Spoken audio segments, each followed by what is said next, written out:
जय भीम मित्रांनो. Tathagata the live trader ह्या आपल्या स्टॉक मार्केट एज्युकेशन चॅनल मध्ये तुम्हा सर्वांचे पुन्हा एकदा मनपूर्वक स्वागत आहे. सो फ्रेंड्स, आज संडेचा दिवस आहे, 24 ऑगस्ट, आणि आजच्या दिवशी आपण व्हॉट्स द टॉपिक ही आपली एक जी नवीन सिरीज आहे त्याचा व्हिडिओ अनालिसिस रेकॉर्ड करत आहोत. आणि last video 2 weeks ago what's the टॉपिकचा आपण रेकॉर्ड केला होता. मागील 2 वीकेंड्सला मला व्हॉट्स द टॉपिक आणि चार्ट मसाला, म्हणजे ज्याच्यामध्ये आपण वीकली अनालिसिस सांगतो, ते दोन्ही व्हिडिओज मला अपलोड करता आले नाही due to some personal reason. आणि इव्हन लास्ट 3 दिवसापासून माझी स्वतःची मला थोडेसे हेल्थ इश्यूज होते, त्यामुळे मी डेली अनालिसिस व्हिडिओ पण नव्हतं रेकॉर्ड करू शकलो होतो. बट स्टील आता I am fit and fine, आणि आपण परत एकदा आपल्या व्हॉट्स द टॉपिक ह्या व्हिडिओ पासून सुरुवात करूया. ठीक आहे फ्रेंड्स, तर चला पुढे आपण चार्ट वरती बघूया की आपले 5 स्टॉक्स जे नेहमीप्रमाणे असणार आहेत ते कोणते असणार आहेत. ठीक आहे, तर आपण इथे व्हिडिओ पासून स्टार्ट करणार आहोत. Weight a second. हा, तर इथे आपण आपले 5 स्टॉक्स इथे बघत असाल राईट हँड साईडला. First stock, second, third. First PNB आहे, सेकंड बीएससी आहे, थर्ड व्हीआयपी इंडस्ट्रीज आहे, फोर्थ मान्यवर आहे, आणि टाटा स्टील आहे. तर याचं पुढे आपण थोडंसं थरो अनालिसिस करणार आहोत चार्ट बघून. त्याच्या आधी आपण बघणार आहोत की आपले लास्ट 5 स्टॉक्स कोणते होते, आणि ते आपण एक्झिट घेतली की कसं. तर आपले 5 स्टॉक्स जे होते ते होते एसईपीसी.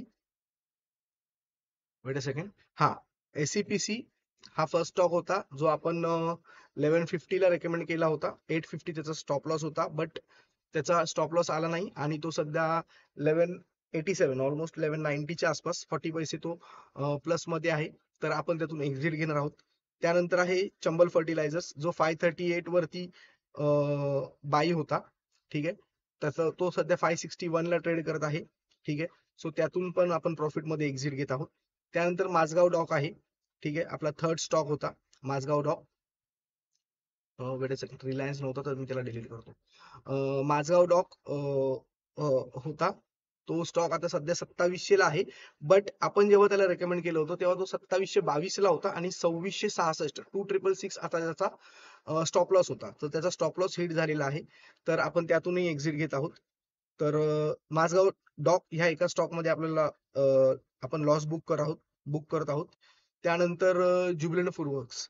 तर ज्युबिलंट फूडवर्क्स हा आपण 642 ला रेकमेंड केला होता, 635 ला त्याचा स्टॉप लॉस होता, तर त्याचाही स्टॉप लॉस हिट झालेला आहे.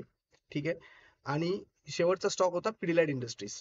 तर पिडिलाइट इंडस्ट्रीज आपण 2859 अशी त्याची बाईंग दिली होती, आणि तो सध्या 3087 ला आहे. तर हा स्टॉक बंपर म्हणजे आपल्याला याने रिटर्न्स दिलेले आहेत. तर जे 2 स्टॉक आपण मेजर, जे 2 स्टॉक आपण लॉस मध्ये बुक केले, त्याची भरपाई ह्या एका स्टॉकने केलेली आहे. आणि जे चंबल फर्टिलायझर आणि एससीपीसी 1 आणि 2 नंबरचे स्टॉक होते ते तर ऑलरेडी प्रॉफिट मध्ये आहोत, त्याच्यातून एक्झिट घेत आहोत. ठीक आहे फ्रेंड्स, तर आपण आता पुढे अनालिसिस करूया कमिंग येणाऱ्या, म्हणजे जे स्विंग ट्रेडिंग साठी जे 5 स्टॉक्स आपण निवडलेले आहेत. ठीक आहे, तर नेक्स्ट वीकला तर फ्रेंड्स आपण नवीन स्टॉक देणारच आहोत, नो डाऊट. बट हे स्टॉक्स पर्टिक्युलरली वीक साठी नसेल, तर एक थोडासा लॉंगर टाइम फ्रेम साठी असेल, स्विंग ट्रेडिंग साठी. ठीक आहे, जेणेकरून आपण त्याला कॅरी पण करू शकतो. जेणेकरून मी त्याच्यात हे जे 5 स्टॉक्स आहेत ह्याच्यात सध्या तरी स्टॉप लॉस तरी देणार नाहीये. ठीक आहे, बट ऑब्व्हियसली नेक्स्ट वीक मध्ये जर जास्त ते म्हणजे ड्रॉडाऊन झाले, जास्त निगेटिव्ह मध्ये आले, तर आपण त्यांना त्याच्यातून एक्झिट घेऊ शकतो. तर पीएनबी हा जो फर्स्ट स्टॉक आहे तो मी चार्ट वरती तुम्हाला इथे समजवतो की पीएनबी हा स्टॉक आपण का सिलेक्ट केलेला आहे. तर पीएनबी हा जो स्टॉक आहे फ्रेंड्स, हा पीएनबी ही आपली इंडियाची सेकंड लार्जेस्ट बँक आहे आफ्टर एसबीआय. सगळ्यात मोठं जाळं आहे तिचं. ठीक आहे, नॅशनलाइज बँक आहे. आणि सध्या तुम्ही जर बघू शकत असाल, हा डे चार्ट आहे. आपण इथे स्विंग ट्रेडिंग साठी बघतोय म्हणून आपण डे चार्ट वरती हे सगळे चार्ट अनालिसिस याचं करत आहोत. ठीक आहे, जर तुम्ही इथे बघाल फ्रेंड्स, मी इथे एक मोठ्या अशा ट्रेंड लाईनने तुम्हाला दाखवलं. ऑलराईट, हे बघा, ही जी येलो कलरची ही जी ट्रेंड लाईन मी इथे प्लॉट केलेली आहे. ऑलराईट, तर हा आता सध्या ह्या सपोर्ट वरती इथे मल्टिपल टाइम सपोर्ट घेतलेला आहे. ठीक आहे, ही जी ट्रेंड लाईन आहे ह्याच ट्रेंड लाईन पासून हा स्टॉक आयदर वरती जातो, आयदर डाऊनवर्ड्स मुवमेंट देतो. ठीक आहे, तर सध्या हा 105.30 ला ट्रेड करत आहे. ठीक आहे, आपण हा नेक्स्ट वीक साठी बाय करणार आहोत. ऑलराईट. सो आपला नेक्स्ट स्टॉक असणार आहे फ्रेंड्स बीएससी लिमिटेड. तर लास्ट वीक मध्ये तुम्ही जसं बघितलं असेल, बीएससी लिमिटेड झालं, एंजल वन झालं, मोतीलाल ओसवाल झालं, ह्या सगळ्या स्टॉक्सना एक भरपूर मोठा फटका पडलेला आहे. ठीक आहे. आणि बीएससी ची स्टॉकची जी तुम्ही म्हणाल तर एक डे चार्ट वरती जर तुम्हाला मी येथे थोडस हायलाइटरने हायलाइट करून जर दाखवलं तर तुम्हाला समजेल. हे बघा, ही अशी इकडनं ही परत एक अप ट्रेंड मूव जाऊ शकतं. ठीक आहे. हा जो स्टॉक आहे हा परत अप ट्रेंडला, एक सेकंड,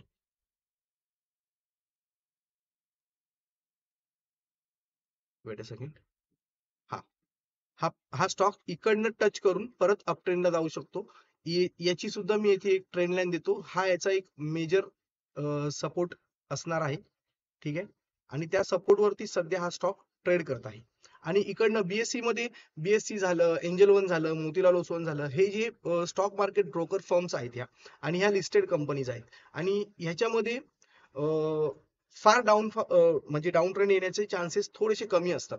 ठीक आहे. आणि बीएससी तर त्यातल्या बीएससी एनएससी ऑब्व्हियसली हे स्टॉक तर आय डोंट थिंक सो की याच्यात मेजर गिरावट येऊ शकते, बट स्टील. तर सध्या हा स्टॉक आपण बघतोय आणि आपल्या रडारवरती आपण याला सुद्धा घेणार आहोत. 32.80 म्हणजे ऑलमोस्ट 2333 पासून आपण याला ऑनवर्ड्स बाय करणार आहोत. ठीक आहे. त्यानंतर आपला थर्ड स्टॉक आहे फ्रेंड्स व्हीआयपी इंडस्ट्रीज. तर आता जसं तुम्हाला माहिती आहे फ्रेंड्स की व्हीआयपी इंडस्ट्रीज ही एक कंपनी आहे जी सूटकेस, बॅग्स, स्कूल बॅग्स, म्हणजे जे पण ह्या सेगमेंटमध्ये ती कार्यरत आहे, पर्स, मेल फिमेल ह्या सगळ्या लोकांचे बॅग्स वगैरे बनवते.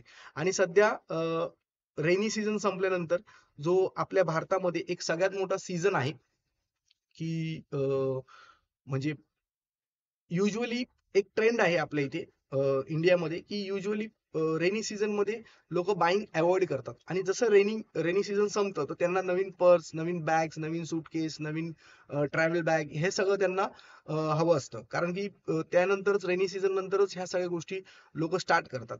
तर त्यासाठी आपण हा स्टॉक इथे बाय करणार आहोत. हा सध्या 430 वरती ट्रेड करत आहेत. 430 ऑनवर्ड्स आपण त्याला बाय करणार आहोत.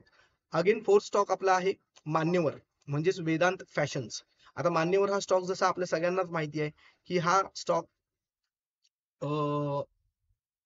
म्हणजे जे वेडिंग वेअर्स आहेत, ठीक आहे, जे लग्न कार्यात जे काही कपडे वापरले जातात, कपडे म्हणा, वेगवेगळे जे पण काही वेडिंग रिलेटेड आभूषण आहेत, कपडे आहेत, ह्या सगळ्यांसाठी मान्यवर खूप खूप फेमस स्टॉक आहे.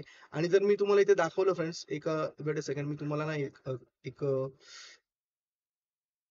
रेक्टँगल असा एक बॉक्स करून इथे दाखवतो. Wait, sorry. हा, जर तुम्ही बघाल फ्रेंड्स तर हा स्टॉक ह्या रेंज मध्ये गेल्या कित्येक दिवसापासून अडकलेला आहे. ठीक आहे.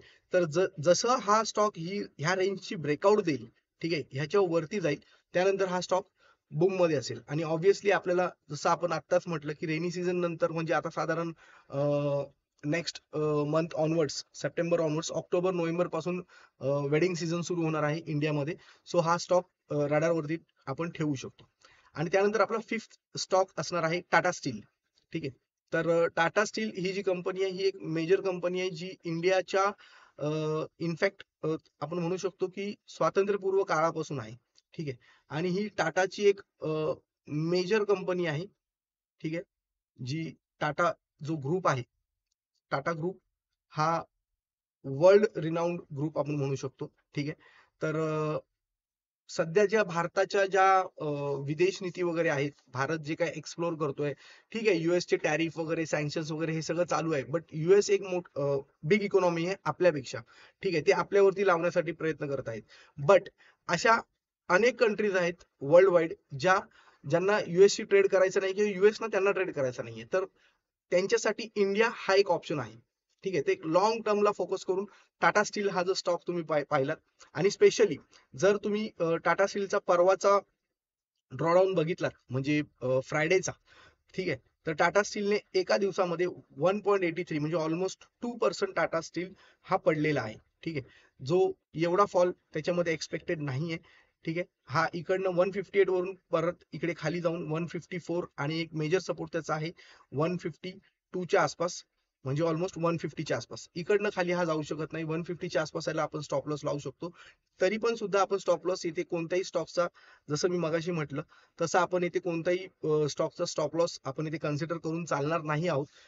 कारण आपण नेक्स्ट सॅटर्डेला जो हा व्हॉट्स द टॉपिक हा एक परत याची सिरीज बनवणार आहोत. तर हे पाचही स्टॉक्स त्यावेळी कोणत्या लेवलला ट्रेड करतात आपण ते बघणार आहोत. आणि ज्याच्यामध्ये जास्त ड्रॉडाऊन असेल किंवा आपल्याला असं वाटेल की त्याच्यामध्ये अजून निगेटिव्ह न्यूज किंवा निगेटिव्ह चार्ट वरती अजून काही दिसत असेल, टेक्निकल अनालिसिस मध्ये त्याचे काही दिसत असेल, त्याच्या ऑप्शन चेन मध्ये अजून काही निगेटिव्ह दिसत असेल, तर मग आपण त्याच्यातून एक्झिट घेणार आहोत. अदरवाईज आपण हे पाचही स्टॉक एक स्विंग ट्रेडिंग साठी, ठीक आहे, येणाऱ्या 10-15 दिवसासाठी, may be for a month also we can carry it, कारण की थोडेसे लॉंग टर्म रिटर्न त्याच्यातच बनतात.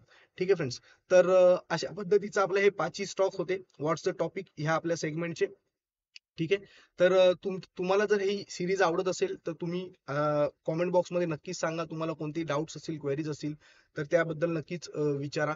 आणि आपण जे व्हिडिओ बनवतो, मी जे व्हिडिओ बनवतो त्यातून तुम्हाला कोणताही प्रॉफिटमध्ये किंवा तुमच्या नॉलेजमध्ये भर पडत असेल तर प्लीज प्लीज प्लीज कॉमेंट बॉक्समध्ये जय भीम जय शिवराय लिहायला विसरू नका. ठीक आहे मित्रांनो. तर भेटूया पुन्हा एकदा पुढच्या एज्युकेशनल व्हिडिओमध्ये. तोपर्यंत सगळ्यांना मानाचा जय भीम जय शिवराय.